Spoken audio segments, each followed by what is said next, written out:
希伯来第8章，咱所得讲上要紧的是安尼，咱有这款的大祭司，伊坐伫天顶至大上帝宝座的正平，伊伫圣所就是真的帐幕在侍奉。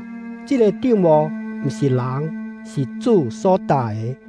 逐个大祭司拢是为着献礼物甲祭品任命的。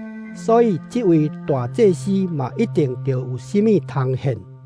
伊若伫地上就无做祭司，因为已经有祭司照律法在献礼物，因所做的服侍不过是天顶帐幕的副本甲影像。拄照摩西要起做会幕的时，上帝有甲伊指示讲：你着谨慎。一切着照伫山顶甲你指示的模式来起。毋过现在耶稣已经得到更较尊贵的侍奉，做较好的约的中间人。这个约是用较好的应允制定的。头一个约若无缺点，就无需要立第二个约。毋过上帝甲因指责讲：主讲，看啊！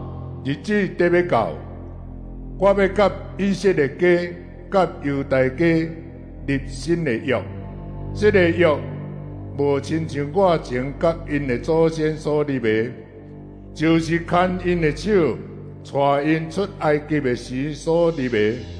因为因无继续守我的约，所以我毋插因。主阁讲，这个日以后。我甲以色列家所要立的约是安尼，我要将我的律法放伫因的脑内，写伫因的心内。我要做因的上帝，因要做我的子民。因拢袂国家是因的同胞，也是家己的兄弟姊妹讲，着认捌主，因为因对上细到上大的。拢会认捌我，我要赦免因的不义，袂阁记得因的罪恶。